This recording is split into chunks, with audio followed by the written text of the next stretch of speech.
Hey, it's a Geekdom Gamecast, episode 36. The 36 Chambers! Because we're talking Mortal Kombat movie.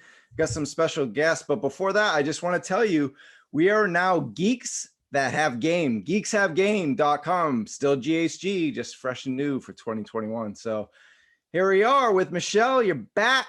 Welcome back. Hello, thank you. And never been on any GHG, whether it was God Hates Geeks or Geeks Have Game. Never been with us on a podcast, I don't think, right, Taffetta? No, absolutely not. A little elusive, but it's okay. But yeah, no, thanks for having me. Yeah, you've been writing for GHG for quite a while, a lot of comic book reviews and stuff like that. So glad to have you on. Yeah, thank you. Yeah, I've been really busy with work, so I'm glad that I'm able to kind of actually do something fun that's not completely work related. Awesome. Let's kick ass. Shout out to Mike. He couldn't be here this week, so I'm taking over the reins. So hopefully I do half as good as the job that he would do.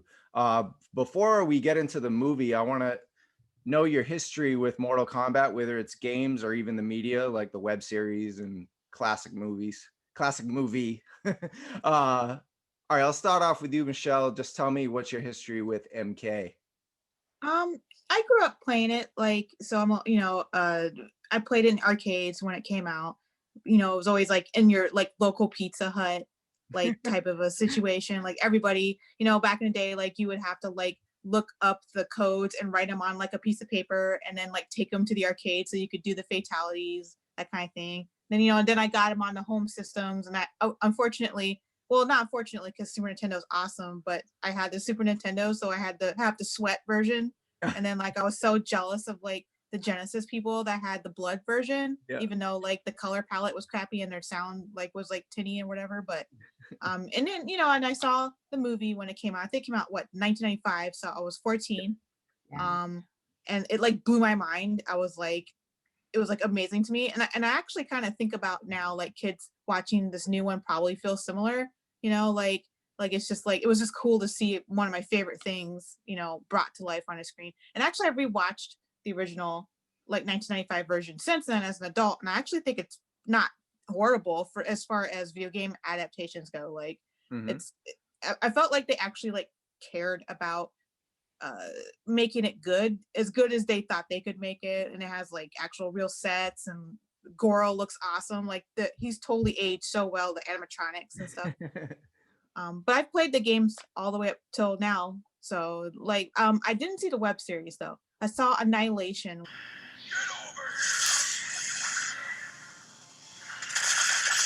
which is horrendously bad. Oh yeah. Mortal Kombat Annihilation, and then it's the worst movie.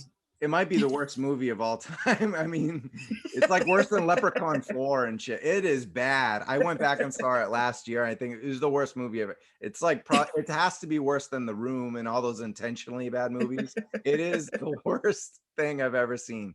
But yeah, as far as Mortal Kombat 95, it holds up well. It ages well. A lot of people are after watching this, you're that was way better, and that's kind of bad to say that. So. Yeah, I felt like it was just well, I'm also kind of a fan of practical effects and actual real sets and real gore. And the new Mortal Kombat is a lot of it's CG. A lot of the gore is digital gore, which I'm not a big fan of. And Goro is such a fantastic practical animatronic in the original. He looks awesome. It still looks really, really good because practical ages well, So I just felt it had a little bit more organic oomph to it. It has, I feel there's actually a little bit of it just feels more like a complete film to me. Yeah. And Taffy, would you compare the old one to the new one and say are you more in the practical, or are you cool with the CGI? And then also tell us your history with Mortal Kombat franchise.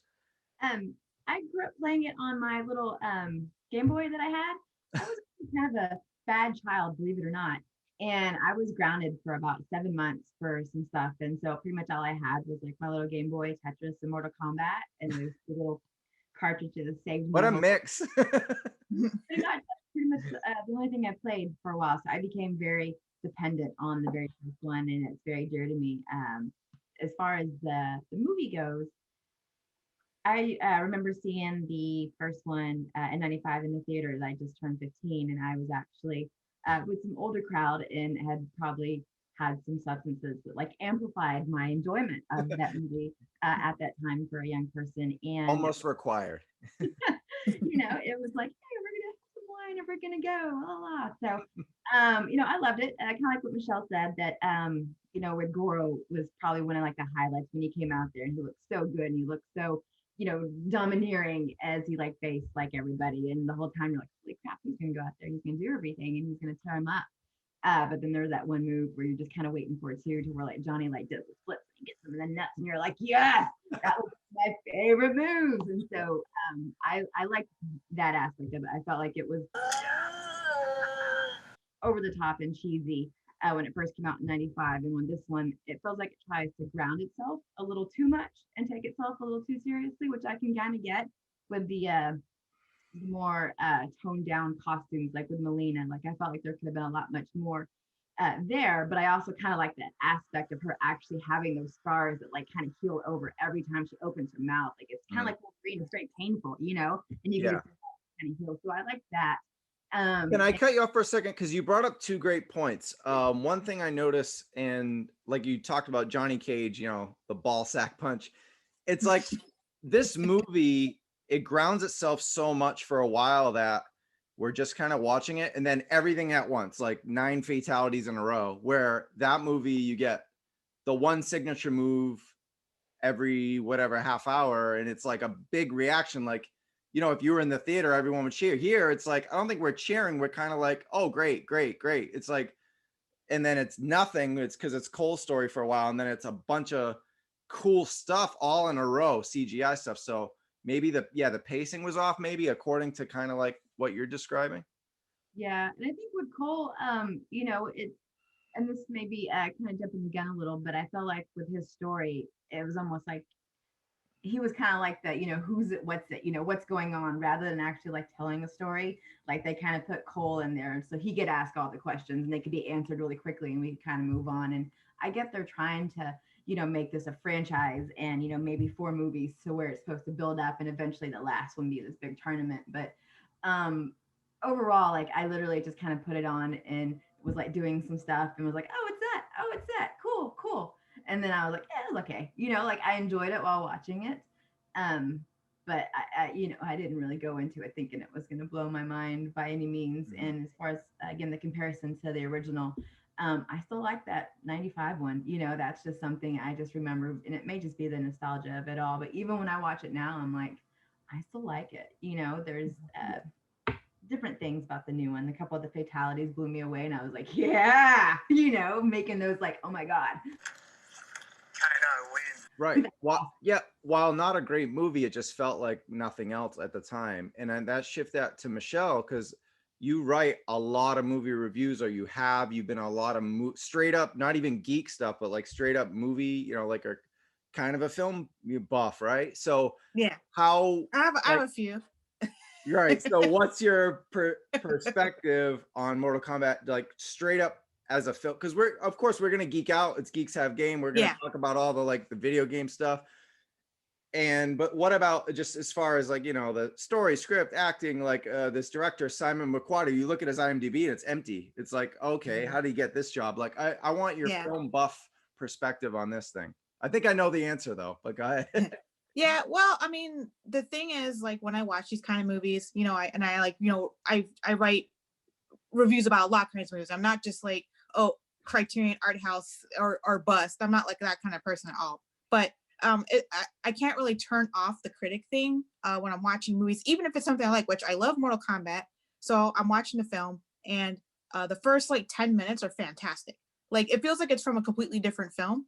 And I was like, wow, this is great. I love the atmosphere. It's serious, but it's gory, but there's fun stuff like ice powers, and he freezes his family together. It's fantastically done. 2 great actors also. And then so like we have this 7-minute intro of like lore, and it's like atmospheric, tonally great, and then it just switches to Cole, and he sucks. To be honest, he's just like, he has no personality. It's not like the guy himself wasn't doing a good job. It's the writing. He was fine. The writing's bad. So he's doing the best he can with like nothing. And basically his character is like an insert for the audience so that people that don't know Mortal Kombat can have things explained to them through him, through people explain it to him. He's like the everyman, right? He's like the audience surrogate, but he's just no personality. Like there's so many characters they could have had the movie like focus on, like Liu Kang, have Liu Kang be the protagonist, right? And you can still have the Scorpion Sub-Zero conflict going on in the background. You don't need to connect him to them. I don't understand that whole entire he's Scorpion's ancestor or like descendant, and you don't need all that. It's just it's simultaneously simplified and too complex for the style of film, because at the end of the day it's like a fighting martial arts film, it and the pacing is just terrible. It's like awesome beginning, and then they rush, do everything. And there's like throwing characters in left and right and just saying their names. So like, oh, that's the guy from the thing, yay! But they don't give them any personalities, no nothing. Nobody has an arc. Cole is just like there so you can explain stuff to him, and then it builds up to like kind of like a tournament, but they don't have the tournament because I felt like if they're gonna try to ape like Marvel's formula of having a universe, right? Yeah. They should have had the first movie be just Sub-Zero and Scorpion backstory, right? Have their backstory, make that whole movie Ryu versus Lin Kuei movie or something. Yes. Yeah. Have that be the whole first movie. Second movie, get all these characters together and start bringing them together. At the end of that, have a cliffhanger. Third movie, bam, tournament. That's your 3 movies. It's like building up to Endgame, right? Like it's like you have like, but they are just it was all over the place, and I could tell it's a first time director. It's just he probably was doing his best. I'm not saying he's a bad dude or nothing, but it was his first movie, and that's a big movie to give to somebody for their first thing out of nowhere. Like that's a movie you give to a seasoned like action director or something like that. Right. So Taffetta, I'm thinking we've heard this before. Marvel versus Warner Brothers, and this is Warner Brothers, and they don't learn their lesson, I guess. They cram in the whole universe in one movie, like we saw with Batman versus Superman or whatever movie you want to pick from that earlier on, and that's kind of what we got here, I think. And then so Simon, this McQuoid, this new director, is probably just handpicked because this is a studio film. This is probably a lot of Ed Boon's got a hand in it, obviously, and for fantastic. I mean, without his hand in it, it's bad. So he's a good reason why it's good. And then, the studio people, of course. And so it's just, they could have had any director, not saying he's bad. He did a fine job, but it's like, if you have a big director, he's going to tell the studio, or he or she is going to be like, screw you, I'm doing my movie. So it makes sense to have someone who's got no, you're just happy to be there.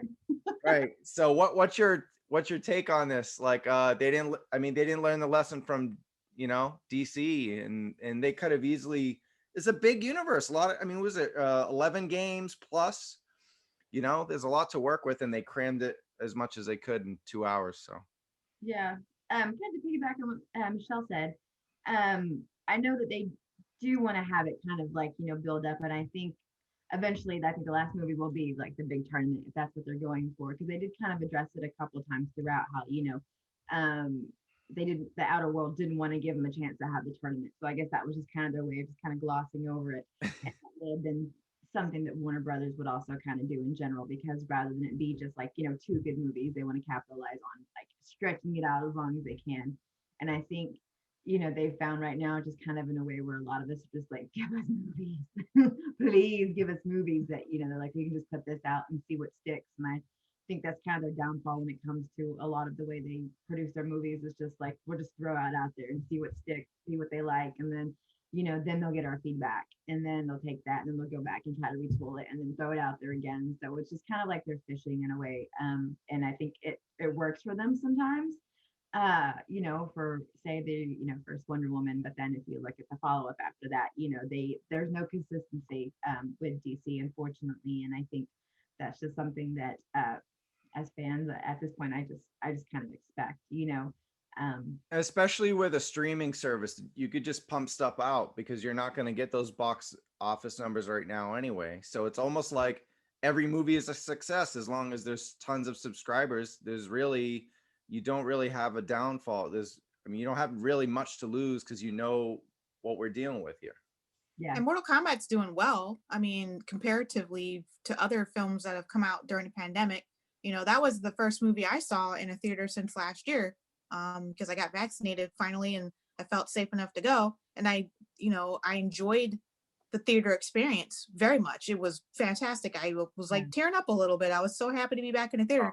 But that didn't make me like the movie more, you know, but you cried at you cried at Cole Young's performance. I don't even know the actor's name. Is he going to be DLC, or you think he's just kind of a footnote in this movie? So we're probably not. I know, the game, but right? he's going to be in the other ones, right? I mean, he didn't. He's going to be the entry. I don't know if it's him, but it's the gentleman who plays Liu Kang. He's the one that said that, you know, he's got a 4-movie deal waiting for him should it be, you know, greenlit and stuff. So, you know, and I really appreciated his role as Liu Kang, so I don't mind it being him. So, I mean, if there's a way for Cole to go off to Hollywood, you know, bring Johnny Cage, and if he becomes like one of the like tattoo detectives with Sonya Blade to track people down, you know, maybe they can kind of leave him just a little out, because he got a family, so, you know, he can't actually like keep this going. He's got to take care of his family. You know, nobody else is like attached. So I think, you know, maybe we have that going for us, that, you know, he can kind of,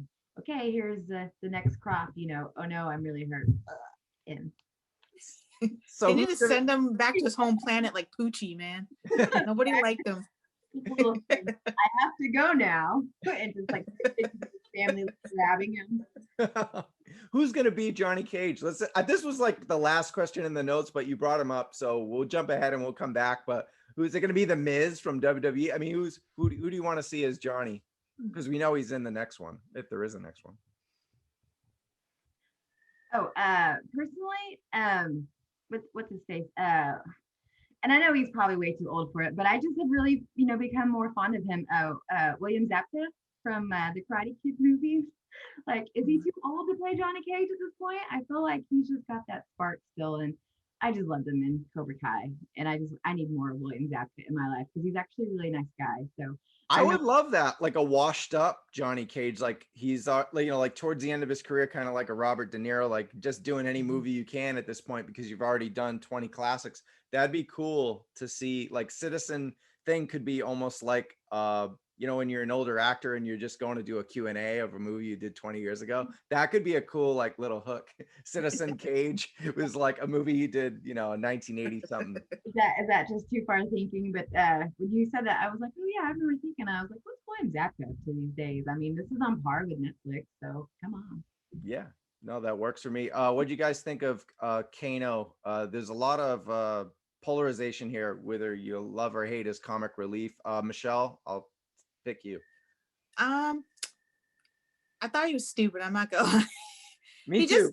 He just doesn't shut up the whole movie. Like, I get the thing, like Marvel movies are great, but they have just destroyed like every other blockbuster film, because every blockbuster tries to be like them, but they don't have the writers. They're not as good. So what works for Marvel, which is quippy, everybody's joking, let's have jokes. It doesn't work if your writing sucks, and the writing is terrible. Like, I laughed at two things this entire movie was when they were sweep kick spamming Kano, and he did the little jump, and when he goes wah wah in the background, like when like that was the two things. But the rest of the movie is just like, it's like he's like a stand-up comedian, but his jokes are just awful.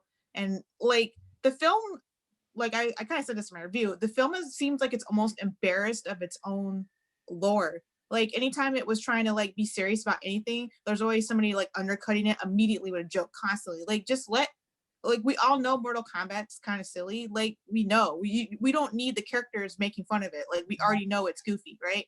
Like, it just seems that. Like when they had like the thing on the board, he's like, oh, they spelled combat wrong. Like, really, who wrote this? Like a 15-year-old? Like, we know. Like, just let it happen, and we'll make fun of it. Don't have your characters doing our job for us already. If your characters can't even take it seriously, why should we take anything at all? Like, you know what I'm saying? Like, it's just, I don't know. He just drove me nuts. Like, I did kind of like the interaction between him and Sonya, because they, you know, he was like fucking with her like basically the entire time. And then, you know, obviously then she like gets her like revenge on him. But it was just too much. Or maybe have more than one character, maybe be a little jokey, not just have one character be comic relief though and nobody else, you know. It just seemed a little like weird to me. Yeah, definitely too much. It's supposed to be a fighting movie, and this guy just, he's a parrot. Taffeta, what do you think of the aesthetics of the movie? Because while I understand what she's saying about like, it's they're afraid of their own, their own lore and all this. There is a lot of things that are straight up from the game, especially the newest game. Something in particular, music. I heard things that were bad about the score, but I was listening and I heard a lot of Mortal Kombat 11 sounds and music. Maybe because they're thinking the classic movie and classic games, but a lot of the background music sounded very similar, if not the same, to the very modern Mortal Kombat movie. But what's your take on just, how faithful it is or unfaithful? Like, what do you get?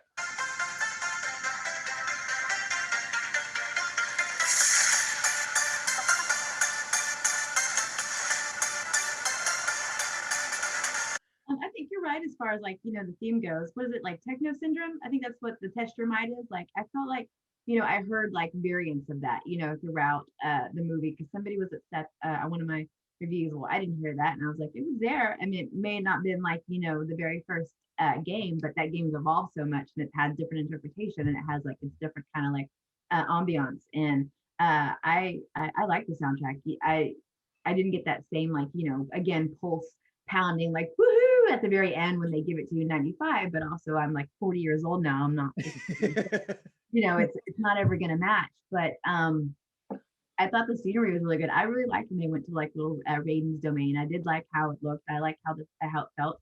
I like the statues of the previous like warriors and the champions. I felt like it did a really good job of, setting the tone and the mood. And, the whole time there, like I was wondering who's going to kind of creep out, who's going to like, peek out, and we only got Reptile for a second. And I was kind of sad. It wasn't really into how he looked, but I felt like it did a good job at like, enticing me to, impending doom, but it just kind of fell flat because there was never really that impending doom. And also to piggyback on what Michelle said, as far as like, when there was this like serious moment, it's ruined by the own characters when, was it like Cable who said something about, oh, this is where he sucks its soul, or something like that, and kind of dumped it down a little. Like this is actually like that's exactly what Michelle was going towards. Is like, yeah, it's too on the nose. Like we're supposed to discover a lot of this stuff for ourselves, and we do.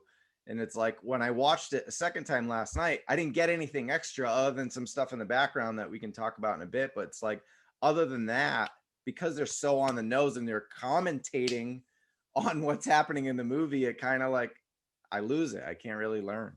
Yeah, you don't really have to think about it. And that's kind of how I felt. As like, if you're looking for just like, some good choreographed fighting and, you like the movie and you don't really want to think about it, it's free on HBO Max, which I have. So I, enjoyed it at home. I probably would have enjoyed it on a big screen, but I'm thankful that I didn't actually have to like, get dressed and go out to watch it. Flawless victory right there. Michelle, what were your favorite things about the movie that are come from the game, whether it's the classic arcade or some of the more modern Xbox and PlayStation versions? I did like I said, I like that sweep kick joke because that's like kind of like a deep cut. Like you would only know that if you've played the games that people cheese that. I did like Taff mentioned, I liked when at the end when Scorpion and Sub-Zero were fighting, the like came in for a little second. I was like, dang, like it gets all hyped up. Like that's the most hyped like fighting song for everybody.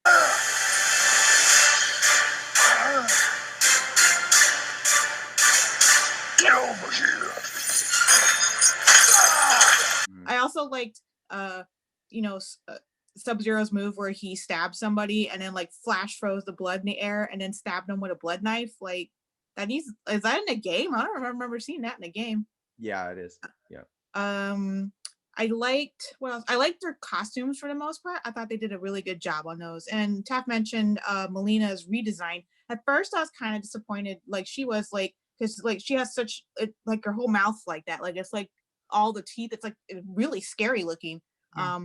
But I liked that it was kind of like bloody, like she's always just eating shit and like just gore on her face all the time. And the woman that played her is like smoking hot too, like super thick and like I was like, ooh, they need to have her on like everything. Like she was fine. the modern And also, Molina. like, I don't like Kano in the movie, but the guy that plays him in real life, I saw a picture of him, he was hot too. I was like, hey, Kano's a little cutie. Yeah, they put a lot of attractive people behind like masks and makeup, and I think maybe that just makes it easier as well because you're not really concerned about the eye candy because they're all like incredible, beasts at this point. So it's easier to focus on the things that maybe aren't so good. Yeah, I was gonna say the modern Molina is very accurate with the jaw. It's not the classic one we saw in the first couple games. Yeah. The newer MKX and MK11, her jaw is very similar, and I loved her teleportation. She had the size. She was pretty accurate, and yeah, I mean they had the pit stage with Jax and Raiko. That was cool. They didn't kick nobody in the pit. What the fuck though? Like, how you gonna have the pit? How you gonna show the pit and also show a spike and then not push somebody on the spike? Yeah, but he did the soul clap. That was dope. But we were waiting, damn well everybody was waiting for him to get smushed on a spike and he didn't, and it was missed. Maybe it'll be like in the spike cut or something, like the Snyder cut. We'll have like somebody gets kicked onto a spike. But I was like, how are you gonna show the pit and not have a fatality where somebody's dropped on a spike? Yeah, and another reason why they didn't need to give us commentary is because they did anyway. Like the test your might, Liu Kang tells someone, and then it's like the fatality, your soul is mine, and Shang Tsung and all that. So it's like adding that extra, oh, here we go with this. It's like we don't need that because they already are doing the classic stuff. What was your favorite scene, Taff, in the movie? I don't know. I got a bunch of fight scenes I really loved that I jotted down, but what's your favorite scene in the film? Because there were a few good scenes. I was all about the fatalities. Seeing Liu Kang bring his dragon up was just everything for me. Like I really loved that. I remember actually mastering that move back in the day, and like that was after the bike kick too, so that was pretty sick. So I remember struggling to learn that, and when I finally did it, just as little me, I was like, I was seeing it like on the screen. I was like, you did the thing, because you see that build up. So if you've played it and you've done that move, you know what's happening. So they kind of drew it out just a little, and I was like, here it comes, here it comes, here it comes. Like, perfect. And I thought it looked good for what it was. It's hard to make like a martial arts dragon fire come out of nowhere without someone being like, oh, it's like shit or cheap. Sorry. But I thought that was pretty good. And Jax, I appreciated him. I think as an actor he's kind of not the best and not the worst, but I like how they kind of brought his character in, and he's Jimmy Olsen from Supergirl, like yeah, exactly. And seeing his like evolution of his arms, someone said that's like he had those little baby arms. They were so cute. Like his little T-Rex. What you want. That was brutal. I was like, why did you do him dirty with them little ass arms? That's terrible. I kind of funny because they're monks. They're kind of trying to do their thing. They don't know what to do. Here you go. And then finally when it kicked in and he got it, I was like, yeah, there you go. And I was happy. So there's a few moments like that throughout the movie for like all the various characters where I was like, oh yeah, good. But there wasn't anything that was like sustaining that I was just like, super into. But there was a lot of little, oh cool moments. Yeah, I agree. Michelle, your favorite, maybe favorite scene that we haven't mentioned, if any? I think I mentioned most of them. I honestly really liked that first 10 minutes. I could have watched a whole movie of that. Like, do you remember back in the day, there was like this really terrible CGI animated thing where it was like all about the two clans fighting each other? Like I'm talking like bottom of the barrel 1990s CGI. Like the rotoscope? Oh no, it came out in like right after the movie came out, and it was just like, but it was like 1990s CGI, so it's super terrible looking, but it was like a really good telling of like that backstory, and I would just love to see, maybe they could make a prequel, I guess, and do all that, because there's so much cool ninja shit you could do with that. Like you could do 100% serious Mortal Kombat movie with just that lore right there, and then save the goofier stuff for like the other movies. But I guess they're only one movie in. It'd be kind of weird to do a prequel already, but I feel like there's a lot of good stuff there. I did like the last fight too, because it's actually they have like a lot of really good actors in this, Japanese actors too. There's I have to look at his name to say it right. Tadanobu Asano. who most people would know him. He was in Ichi the Killer, if you've ever seen that Takashi Miike film. He plays Kakihara, the guy, the torture Yakuza. Yeah. It's actually he's really subdued in this film, which is strange. And also what's his butt? Hiroyuki Sanada. Yeah, he's in everything. Like, he's a silver samurai. He's in like 10 samurai movies. He's even fantastic actor. MCU. Yeah. And fantastic. They hardly used them, which was strange. I don't know why they recruited people with this pedigree of acting and then like didn't use them very much. It just seems weird. Was it like just so they could have their names on the poster for international sales? Probably. Yeah. So because they're great actors and they both like the Sub-Zero and Scorpion are super well acted and like they actually like emotional and like you care about them and you want to and he was like all badass when he came at the end and he was like I rose from hell to fight you. I'm like, that's just baller. Like, why is this all stuff in the movie more? Like it's just, it focuses on Cole and he sucks. So everybody's being mad because I'm dogging on him, but it's just boring. Nobody cares about him. They used to do that in old Mortal Kombat games, like make you play as like a story mode as some bozo dude that nobody cares about, some fucking foot soldier. It was like that, but like you had to watch it for 2 hours. Nailed it. So unfortunately we have under 6 minutes because I forgot to log into the pro account. So let's I'm just gonna fire through some things here. My favorite scene is Kung Lao's flawless victory on Natara, and I didn't even know who Natara was because I never played Mortal Kombat Deadly Alliance, because also Liu Kang mentions Bo Rai Cho and I didn't get that either, so apparently they're both from that game. But yeah, I definitely love that Ghost Rider like flame breathing fatality Scorpion has on Baihan later. So here's some Easter eggs. I'll just fly through it. If you got a comment, cool. I mean, we saw like murals and a lot of like wall art, and then also when Sonya is talking to Cole, we in the background, it's in every freaking TV show and movie when they get the wall and it's like all the evidence. It's like after Usual Suspects, we see it in everything now. But we saw Kotal Khan, Nightwolf, murals of Shao Kahn. Of course, Reptile was actually fighting, but because he was in a ninja garb, Syzoth took over.